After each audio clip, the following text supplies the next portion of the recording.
Hmm.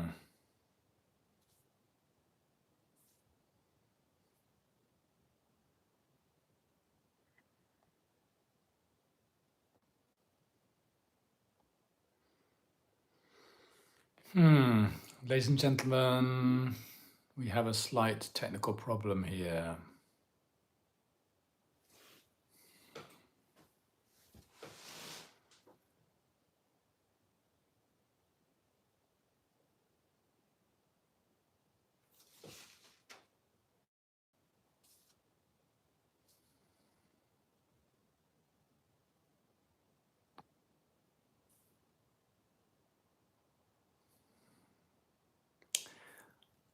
I do not have anything on my screen.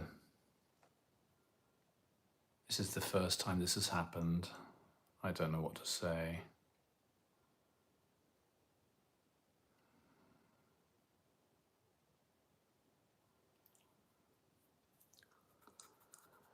Huh. I'll go get my computer.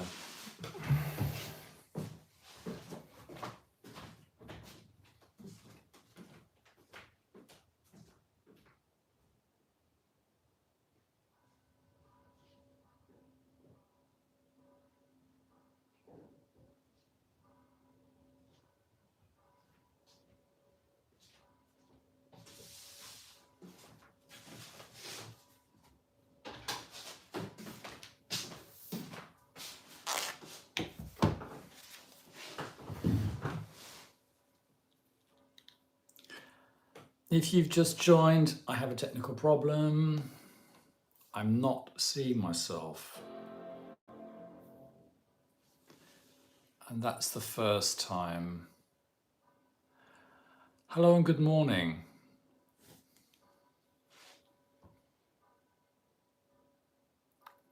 Claire. Claire, if you're watching, could you just tell me something? Can you see me and can you hear me? Because I can't see myself, but I can see the chat. So, I mean, it's nice to know what I look like, but it's not essential. What of was thought? And if I can see the chat, can see and can hear clearly. Well, that's terrific because I can't. But thanks for being there. That makes a big difference. That means I can actually go ahead. I guess it's just a YouTube glitch. I'll just see if I can see myself if I go on the computer. I don't know where I would go. Okay, live stream.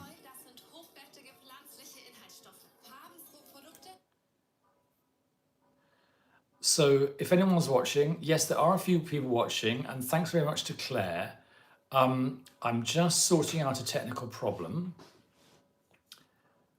Claire says, the notification came through promptly as well. Well, that's great.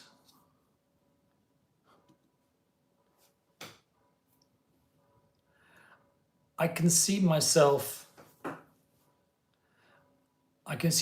on my computer like 3 minutes ago. And it looks fine, doesn't it? It looks absolutely fine. My kimono looks fine. My green t-shirt with a bit of tomato sauce at the bottom looks absolutely splendid. And we're all here. Okay. Ladies and gentlemen, thank you for your patience.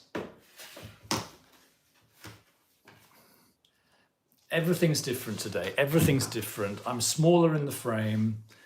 The camera's decided to put a different lens on it. And what's more, I'm looking at a completely black screen. I'm looking at a black mirror here. But welcome to Tea and Tarot. The reading for today's reading. Now, I'm just guessing you can see that. The reading for today's live stream.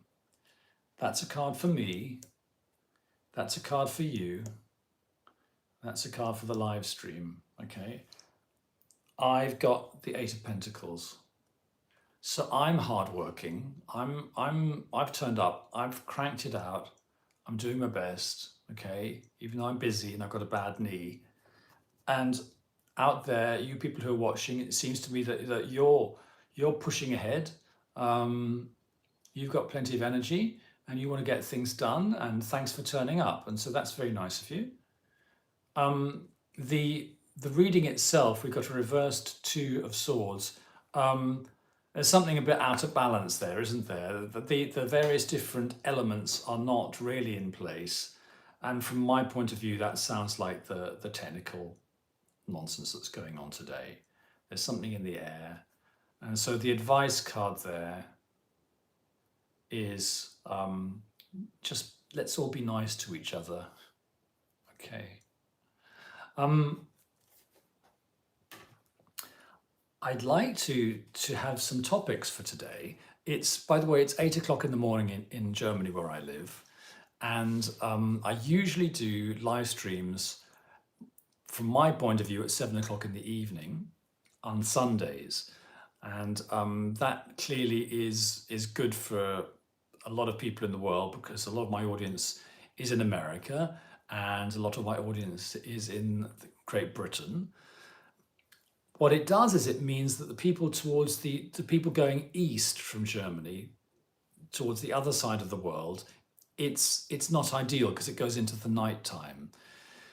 This time, I guess, is not quite so ideal for people in England and maybe people in most of America.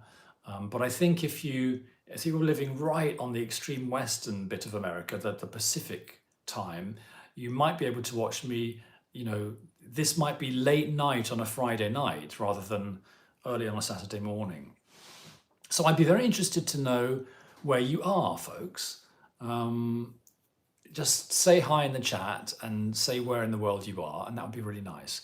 I do one of these early morning readings. I mean, I did 2 or 3 last year, and this year I'm probably just going to do 1 or 2. But I like to check in case there's anyone there in that part of the world who would like to say hello and to chat. 11 p.m. in California. Oh, fantastic. 6 o'clock in NZ p.m. lol. And this is actually, I'm very pleased that someone in NZ has tuned in. Hello. Good afternoon, evening. England 7 a.m. Well, that's what the Germans call Fleißig. That's extremely, what's the word? Extremely nice of you to tune in at 7 o'clock a.m. on a Saturday. But that's Lee Stanya. That's extremely nice of you. I'm extremely pleased that you've tuned in from NZ because in a way, this early Saturday morning time is sort of done with NZ and Australia in mind, because the other time I do, I think is really awful for NZ and Australia. It's kind of the middle of the night. But that's great. I mean, I'm really also happy that we have friends in California and friends in England. So I'm here. I'm here to chat with you guys and say hi.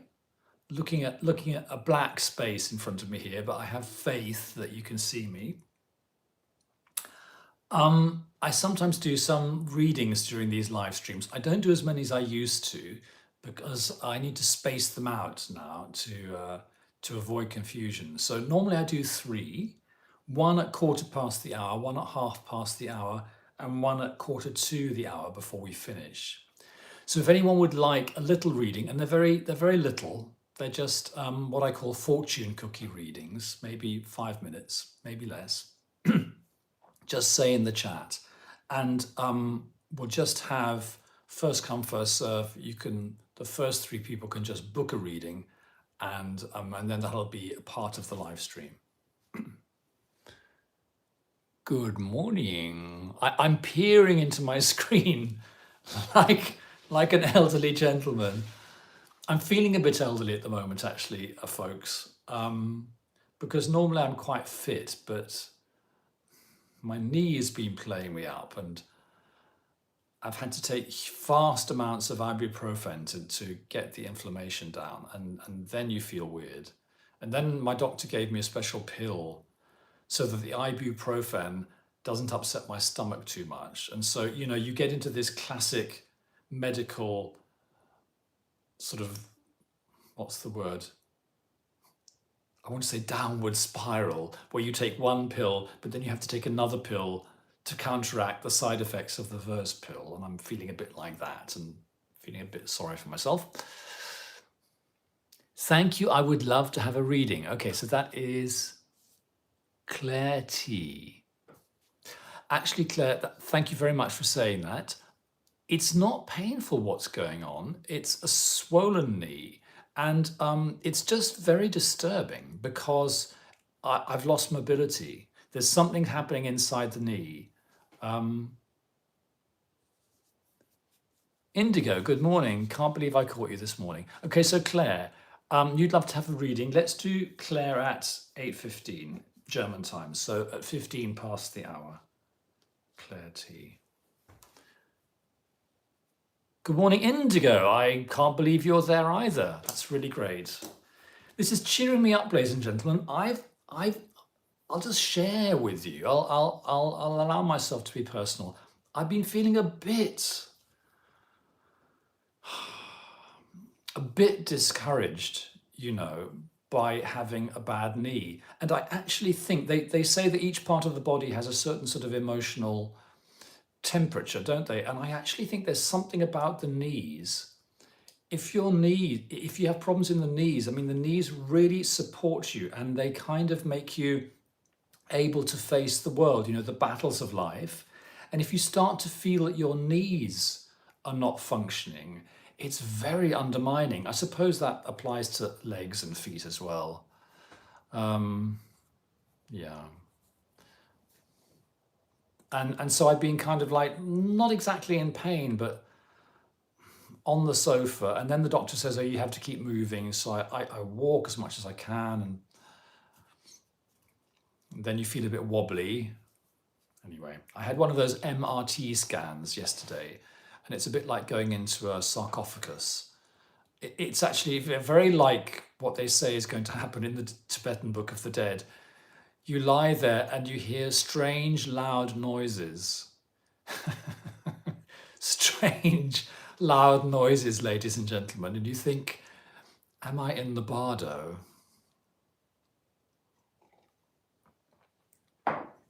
Okay, first on the agenda is a short reading for Claire. And then after that, I would like to talk about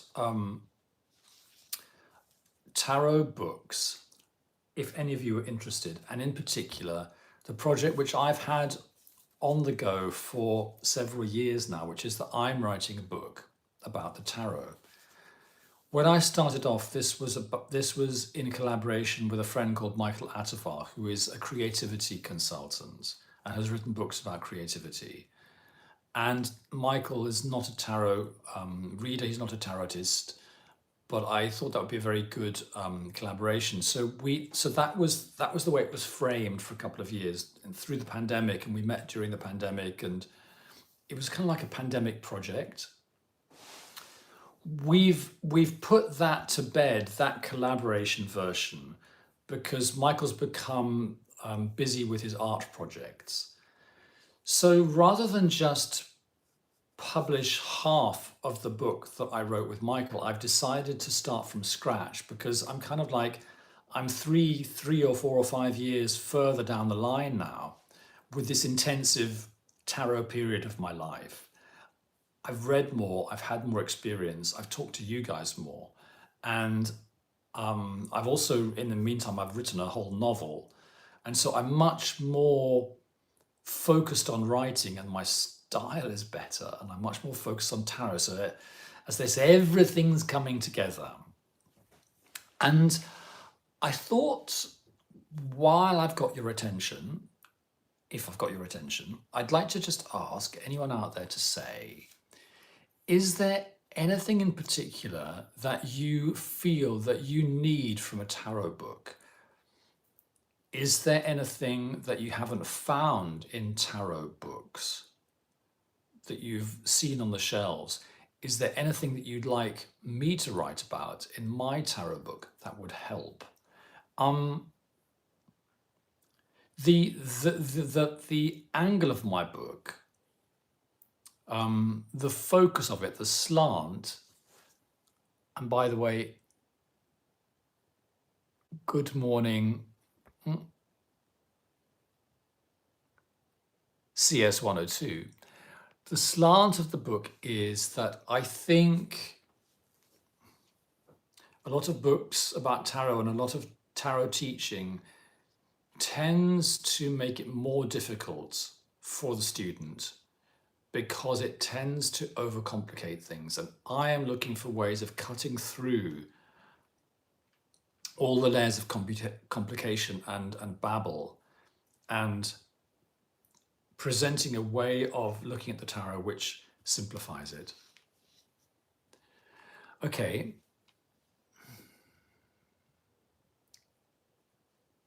Indigo, I've just completed a Reiki course. Our feeling of lack of support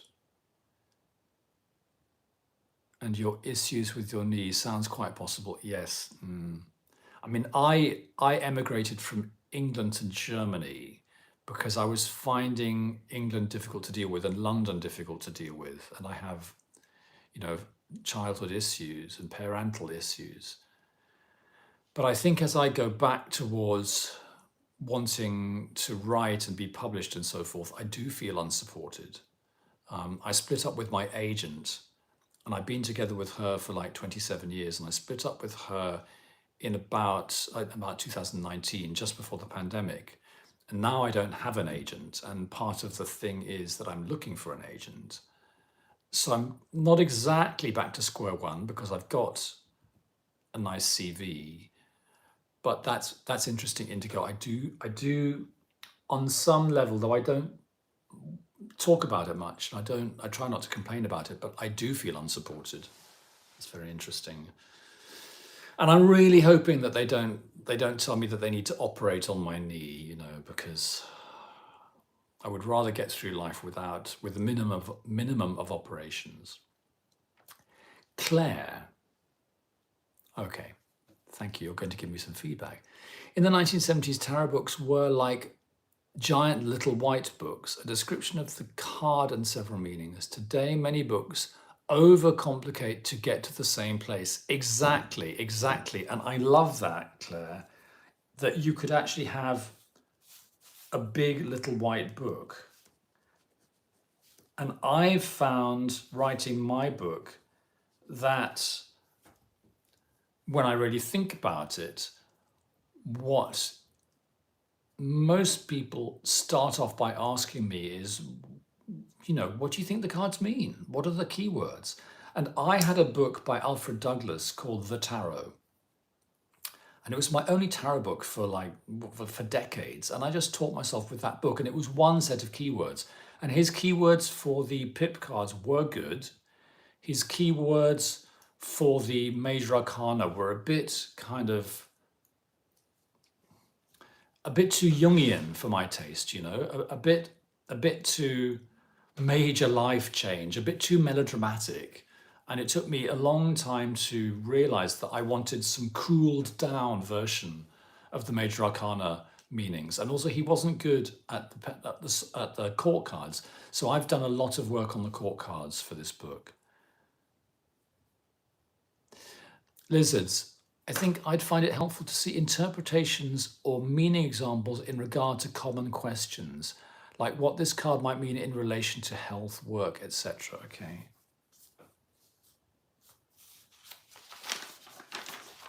Thank you. What cards mean in relation to specific issues.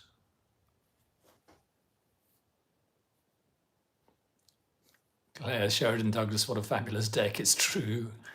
It's true, I've got it. The reissue of the Sheridan Douglas, the cards are very thick. They're like beer mats. So Claire, should we do some cards for you?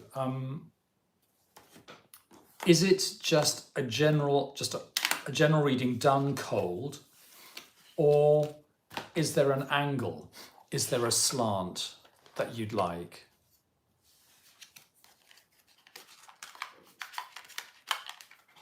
I'm going to do RWS. This is a reading for Claire.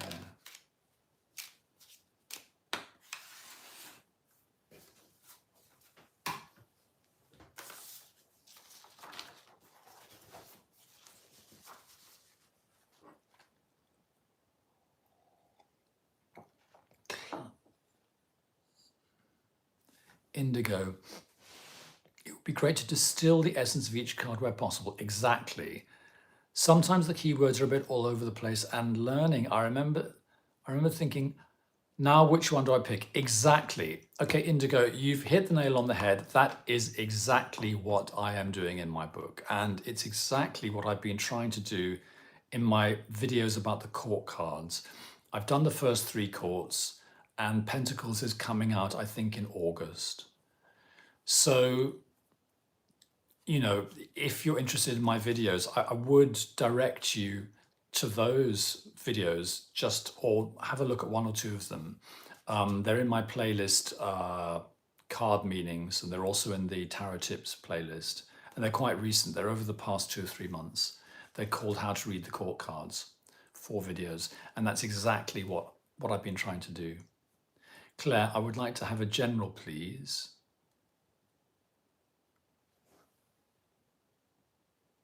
They're always the best. Okay. Okay, Claire, I would like to, if it's a general and if it's, you know, online like this, and you're not in the room, I would like to give you a theme and suggestions reading, okay? Underlying theme and suggestions. So please give us underlying theme and suggestions for Claire at this moment.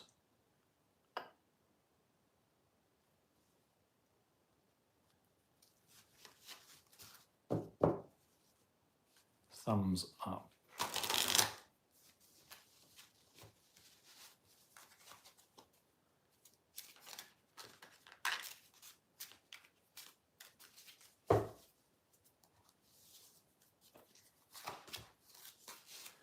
Okay, okay.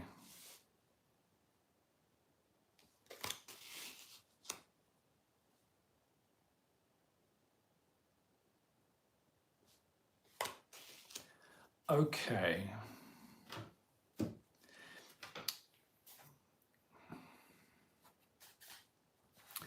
Claire, I'm getting something, it's a bit mysterious, but I think, I mean, that is partly what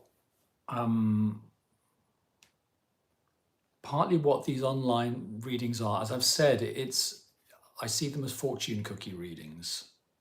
So they're gnomic. So your underlying theme at the moment, I got the World card, and what I'm getting is the issue is completion. So what I'm getting is something needs to be finished, okay? Something needs to be completed. And there are 3 advice cards. And I'll show these to you on my magnetic tray in a second. You've got Page of Pentacles, you've got a reversed 4 of Batons, and you've got a reversed Hermit. From reversed Hermit, I'm getting that that what needs to be completed is not inner work. It's either some practical project or job, or it's some relational issue, okay? But let me put them on my special board, special magneto board, and then we can just chat about it a little bit. I hope you can see this. My computer's over there just kind of showing me the picture as it was a minute ago. So here we've got your issue, and here we've got your 3 advice cards. And I'm picking, what I'm saying is that something needs to be completed. And so Page of Pentacles, take it seriously. And with those two together, what I'm getting is, this is a bit of a downer, Claire, but reversed Four of Battens. I think that there's a slight indication of take it seriously and prioritize it over relaxation and sort of, I don't know whether you're in the Northern Hemisphere, but this is holiday season for you. Prioritize it over that holiday business. You know, in the Northern Hemisphere, we get to July and August and it's sort of time to stop and it's time to have a break and recharge your batteries and so forth, and play in the sunshine or whatever, and just relax and enjoy the fruits of everything that you have been building, in a sense. So it is a time of rest and play and civilized pursuits. But I'm just getting, if you need to finish this thing off, take it seriously, prioritize it over play, but at the same time, reversed hermit, what I'm getting is like, don't agonize and don't overthink it.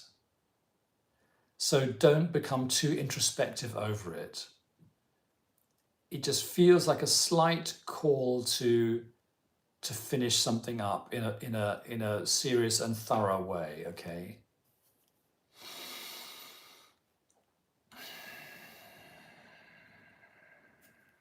I haven't been looking at the chat, Claire, but now I'm going to look at the chat now that I've done my channeling. And Claire says, I am having a really big declutter. I have been putting it off. Okay, there you go. there's your declutter. So it's more important than the holiday, and it doesn't need to send you. That's the thing about cluttering, isn't it? That clutter has emotional content. So don't let it send you into an introspective rabbit hole. Just get it done, and then you'll feel better. So I think that's the theme of the day. Thank you for listening. I'm going to take a deep breath. Claire says thank you. I'm going to go back in the chat and just catch up with you.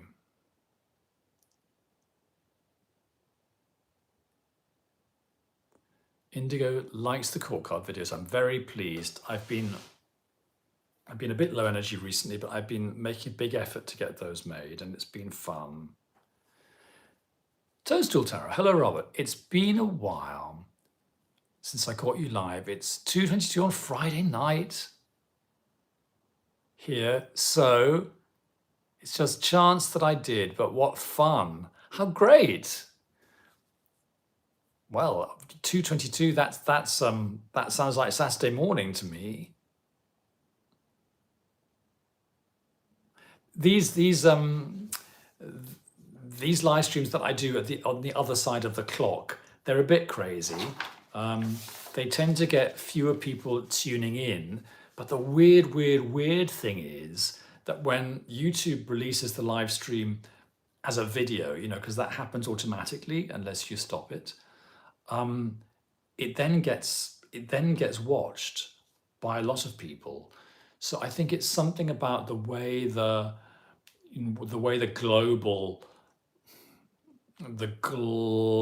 things work on YouTube. I just observe the viewing figures and then try not to worry about it too much. Just keep the channel going. But I want to say, guys, that the conversation we've been having, Toadstool Tarot, we've been talking about, the theme has been, I'm getting a bit more serious about my tarot book, and this is not anything that I intend to rush, you know, because, you know, when one is a little older, there is no rush, ladies and gentlemen. It's too late for me to be in the top 10 young authors of 2026. It's too late. I'm 65. It's too late. So this is not going to happen anytime soon, but I might self-publish it. I might do a Kickstarter, and I might make it into a really nice product. So I have been soliciting ideas for the book, and what the question was, what do you want in a tarot book? And there was a very good answer from Indigo. It would be great to distill the essence of each card where possible. Sometimes the keywords are a bit all over the place. And learning, I remember thinking, now which one do I pick?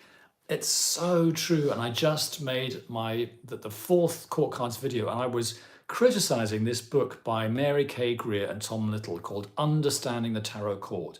And in this book, they go on for 300 pages about all the different things you can say about the court cards. Everything you can possibly say. It's like it's a research project. And you read the book and you think, okay, fine. So how am I going to read the court cards? The book has no thesis. It does nothing, in a sense, to help you narrow everything down. It gives you material that you can work with, but it doesn't lead you through the hand. And I think maybe sometimes when people write tarot books, they don't put themselves in the shoes of the reader. And it's all very well if you're a tarot expert to present this like great stack of notes about court card meanings and history of the court cards and blah, blah, blah, blah, blah.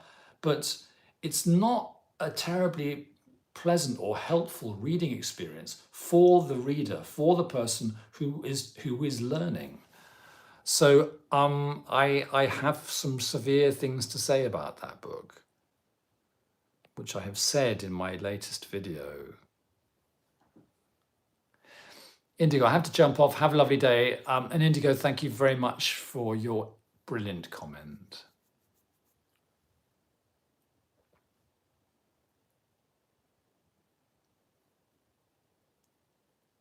Okay, Total Tarot, I know you want your book to be informative, but I do hope you won't hold back in expressing it in your own unique perspectives and curmudgeonly opinions. Okay, we've all come to love about you. That will give it your own unique appeal and spin. Okay, you're giving me permission. And that's really good. Yes, there will be that. There will be curmudgeonly stuff in it. It's a slightly fine line, because if one gets it into one's head that one is a curmudgeon, because I don't really see myself as a curmudgeon. What I mean, as an older person, and I grew up in the 70s, I came of age in the 80s, like late 70s. These were quite rebellious times. And now we've gone into the internet era where to some extent we're all surveilling each other. And I sometimes just feel frustrated that online we are expected to be on our best behavior and to never give offense to anyone. And I know this is a really, prickly, politicized subject. But I do think, and I think this is something that as an older person I can offer, and I think I have the right to offer. I do think that there can be no progress if you have to constantly pass a kind of civility test. Do you know what I mean? If you have to be constantly checked for purity and checked that everything you've said is absolutely fine. And I couldn't say more about this. I find this very interesting. I've been writing a novel about erotic experimentation and gender experimentation. And it's based on certain experiments I did when I was doing a 2-year tantric training in London and Germany. And so, gender is quite a tricky subject anyway. And I wrote the book in 2017, then we went into the 2020s, everyone became very sensitive around gender, and I thought I can't publish it. Then I thought to myself, okay, I'll continue to write this book, but when I publish it, it will be anonymous. It will be under a pen name. And so for a couple of years, I was working on the book and believing that I would publish it anonymously, okay? And when I had that belief, I found that I wrote much better. I wrote better English, I wrote funnier stuff, because I thought, I don't have to take the consequences. I'm not afraid that someone's going to attack me for being frank. The next stage was that I thought, screw it, I'm not going to be anonymous. I need to show up for my own books and to say, this is me, this is what I wrote. But I found the experience of believing I was anonymous was very freeing to my creativity. So I thought, okay, if anonymity is freeing to creativity, it means that exposure of oneself online and on the email, on the internet, is restricting to creativity. And that, I think, is a real problem. So I'm now in the position of thinking, I won't restrict my creativity. And I also don't plan on doing things anonymously. Okay, so this kind of adds up to me risking being thought of as curmudgeonly. And then when you get into that position of, okay, I will risk being thought of as curmudgeonly, you then have to check that you're not playing into it, you know, that you're not playing up to some sort of archetype of a curmudgeonly older person. So it's a balance, it's a real balance. But Toadstool Tarot, thank you for bringing that up. It's a really interesting subject. And as a tarot reader and as a creative writer, it's a huge subject. And yeah. So in my book, I actually do have some book reviews at the end, and I have books I recommend and books that are of interest. And then I have, I think, 4 books at the end, which I say not recommended. And as you can imagine, in those reviews are much longer and much juicier than the others, because I really get going. I mean, Kat Willett's book, Queen of Wands, I have a lot to say about that because I think it's so bad. And you know, there are a couple of very high profile tarot books that I disagree with, and I disagree with them because I think they are making it more difficult for people to read tarot, you know. So yes, I'm not going to be nicey.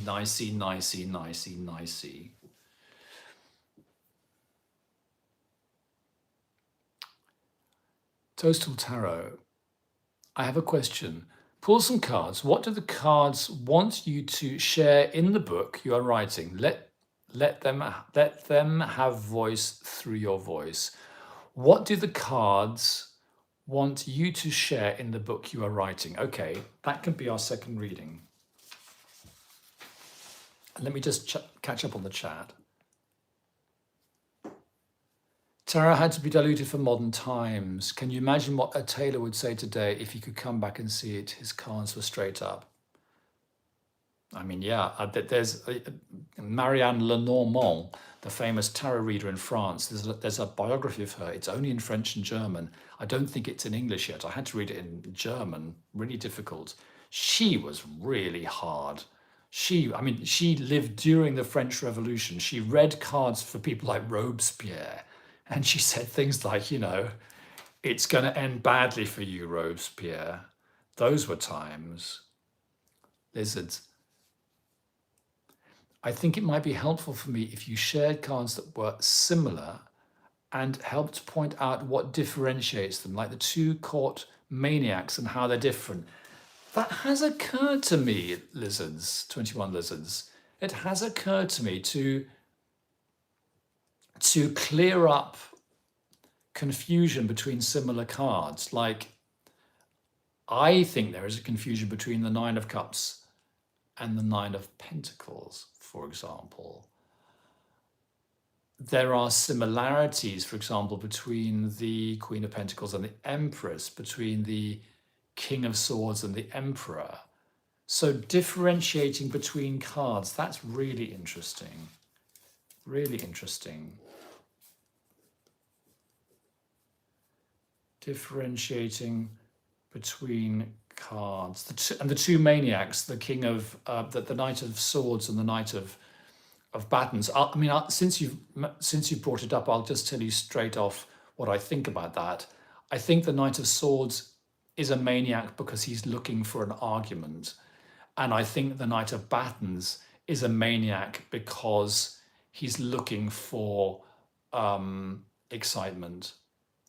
And so the Knight of, I can think of examples of both people. I have a very dear friend who is complete Knight of Swords.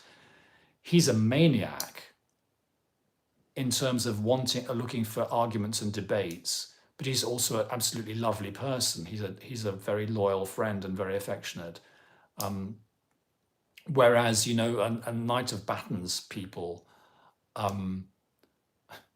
probably even more maniacal, aren't they? They're just drinking coffee and running around and laughing and trying to get ahead in life, Differentiating between cards, that might cause confusion. I think that could be a real chapter, actually. Does anyone else online want a quick fortune cookie reading? I'm going to do Toadstool Tarot's suggestion right now because this is fun. So this will be the second reading. By the way, if I've missed anyone in the chat, just yell because I'm only human and the chat is quite, can be a bit confusing in a live stream. Pull some cards. What do the cards want you to share in the book you are writing? Okay, cards. What do you want me to share in the book I am writing? How many cards? First question. 1, 2, or 3?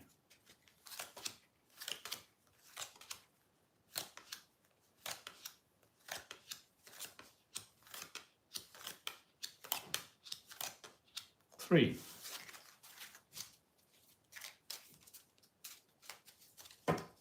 What do you want me to share in the book I'm writing?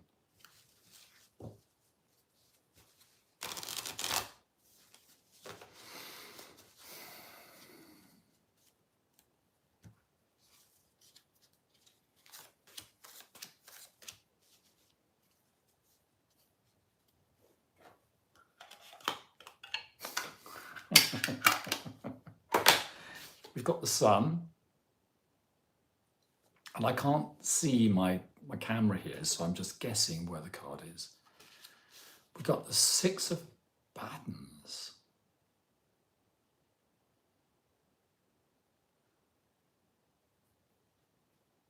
Kind of good news, isn't it? It's not necessarily triumph, good news. We've got the Hermit. Okay, so that clearly is self-reading, isn't it? Maybe there should be a chapter on how to read for yourself. The Sun means a number of things, but for me, the Sun is a safe space. It's the walled garden, isn't it? It's the safe space where you can function and thrive. And, for me to be able to communicate with the intelligence of the universe, an intelligence greater than my own, does give me a safe space. And my life at the moment is quite nicely set up because I followed the cards.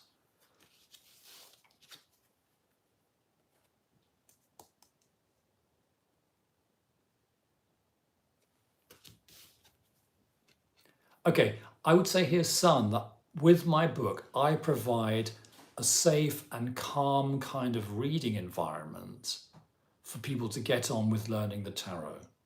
I think that's a really nice way of looking at it, because that is not what you get in the book by Mary K. Greer and Tom Little about the court cards. It's not a safe, calm reading environment, and it doesn't make you feel better about the court cards. And that I react against. And I mean, in a sense, what is the, if this, the meaning I'm getting at the moment for this card is good news. So that could be extended towards like gospel, you know. So what is the gospel of Robert? Well, the tarot gospel of Robert is, doesn't have to be, it's like tarot without tears. It doesn't have to be painful. And again, that's why I don't like 78 Degrees of Wisdom, because Rachel Pollack, I think, makes it rather painful. And at the end of the book, she says, we will never really know what the card means because we are too ignorant. And that I'm reacting against. I'm saying you can get messages through the cards. The universe is well disposed towards us and wants to help. That's the good news. Okay, so that's a really nice reading. I'm going to put it to one side and note it down.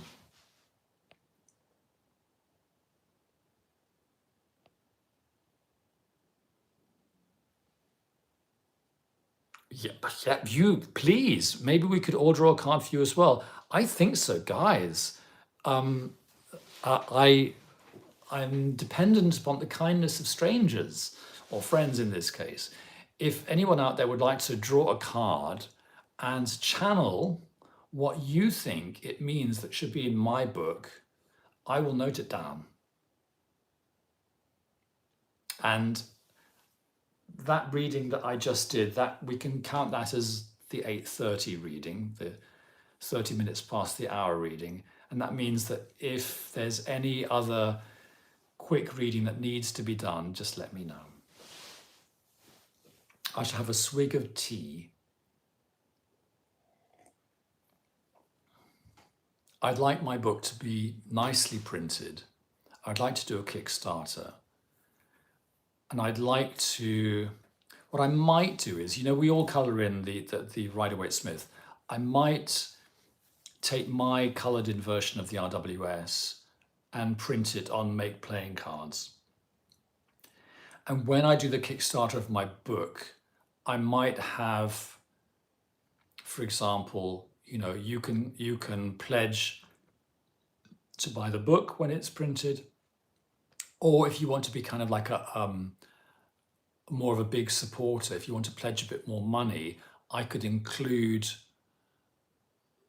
a reproduction of my colouring in of the RWS. I mean, it's nothing earth-shattering.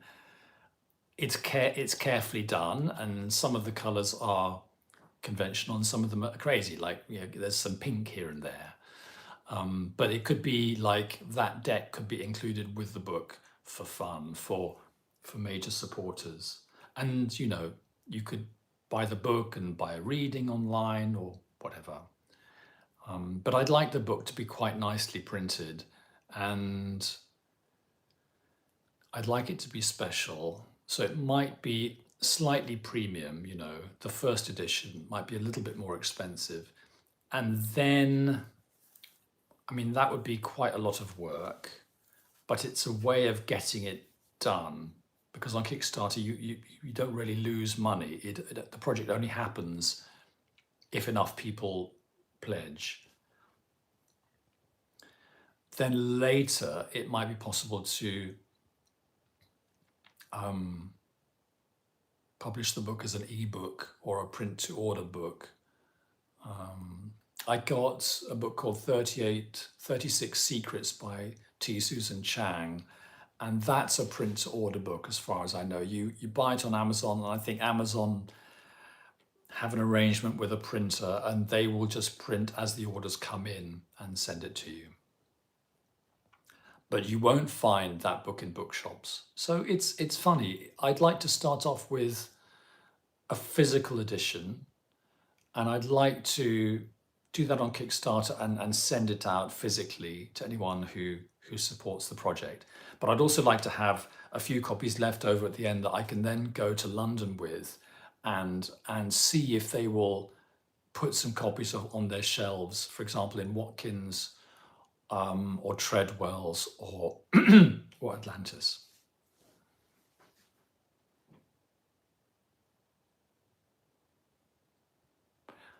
Okay, Claire, I used Thoth and got the Eight of Wands, Ace of Discs, and the Eon.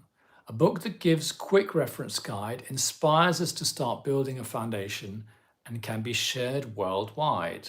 Oh, gosh.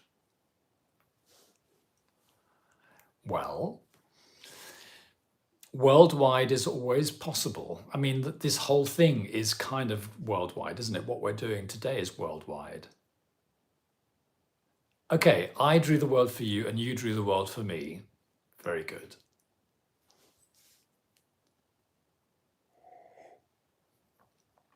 Quick reference guide, exactly.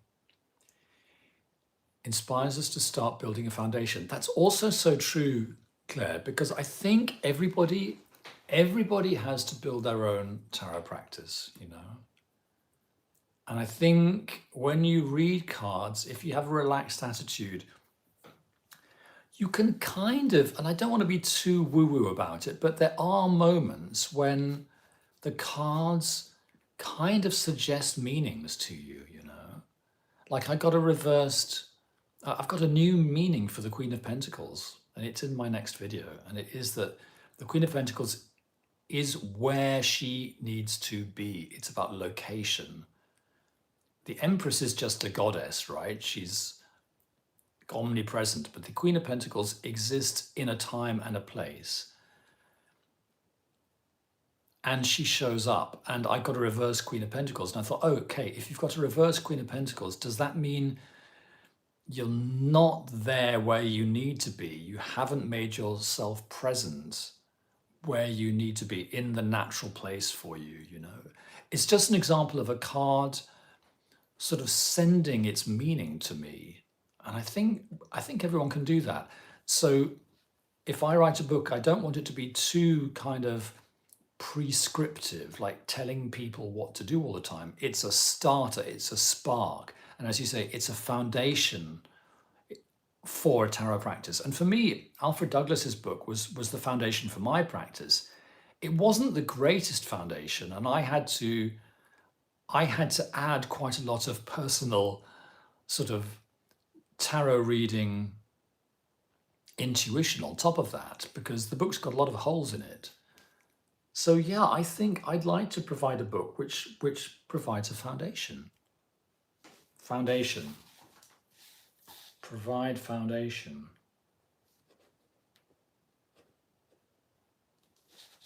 For people.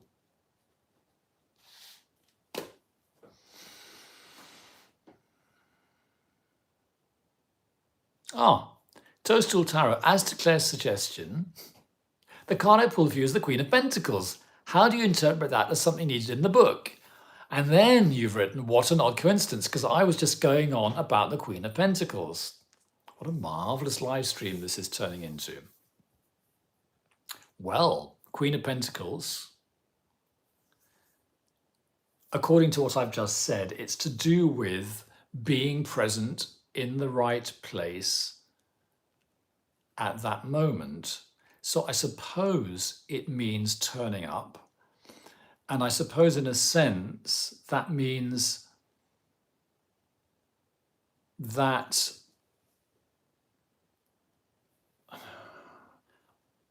looked at from a wider perspective, I do need to finish the product, do the Kickstarter, design the book, and make it available. And then, you know, have my 50 extra copies or whatever it is, and then take them to Watkins Books in London and see if they will put a copy on the shelf, you know, and take a couple of copies for their warehouse. I think that would be showing up. That would be Queen of Pentacles.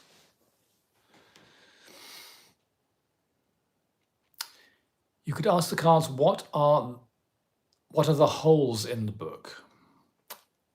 Oh, okay. What the holes? You've written holes in a very creative way there, CS1 or 2. But I think I know what you mean. You mean holes as in gaps. You don't mean holes as in completions. Okay, I'm going to do that now because we've got 5 minutes. What are the holes in the book? What are the holes in the book? I need to know, actually. I could ask, what are the holes in the book? H-O-L-E, and then I could ask, what are the holes with a W? I really like that sort of holes and holes. I found I was doing a lot of that stuff in my novel. Puns, you know, because puns make us think. Okay, what are the holes in the book? Okay, 1, 2, or 3 cards.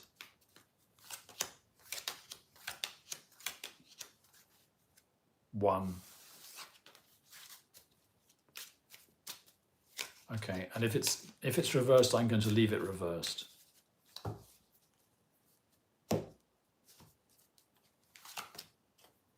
Oh. Oh. Oh.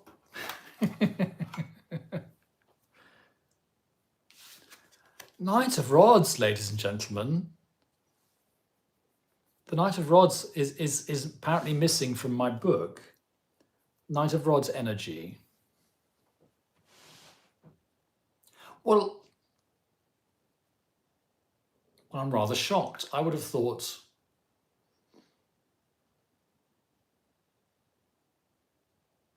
there's rather a lot of Knight of Rods energy in my book, but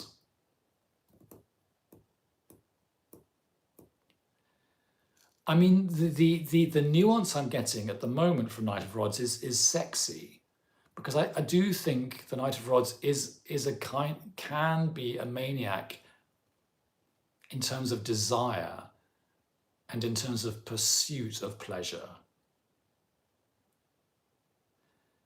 Maybe that's another thing that the book could be.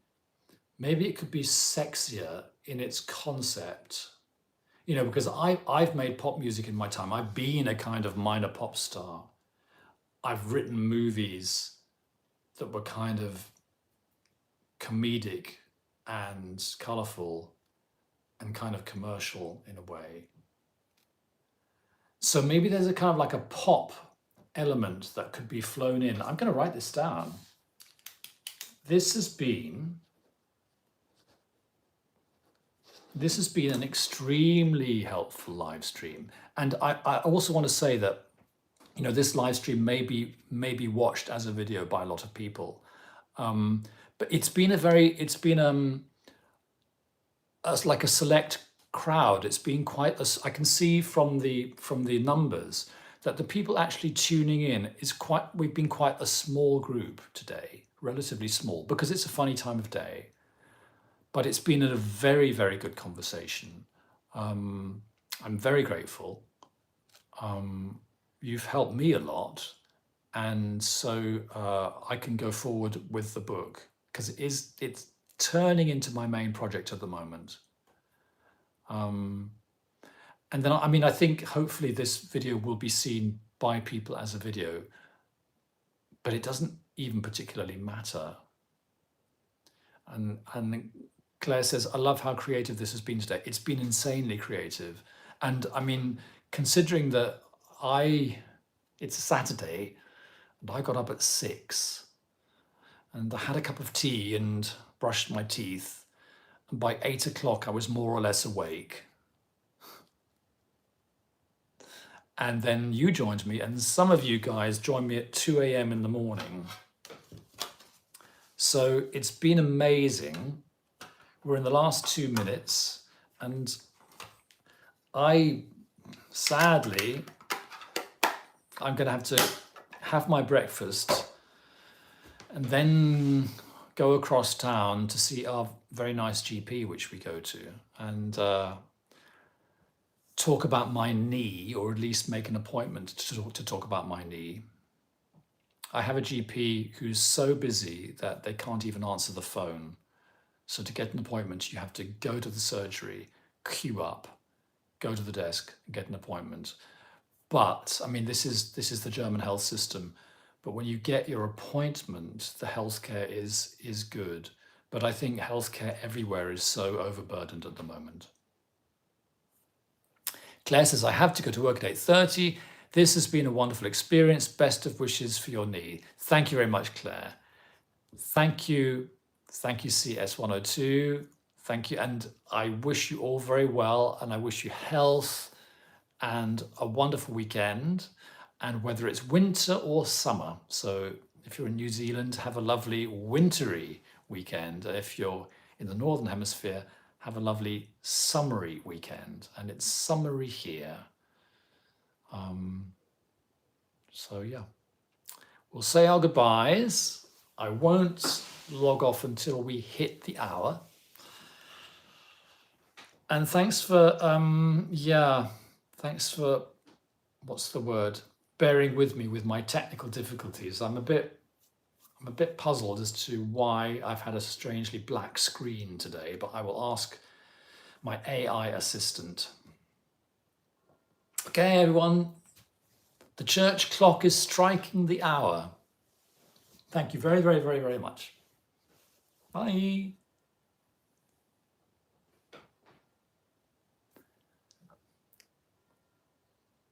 Bye, Marie Le Calderon. Bye.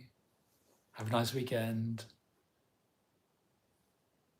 Bye, Lise Tanya. Have a nice weekend. Bye, everyone.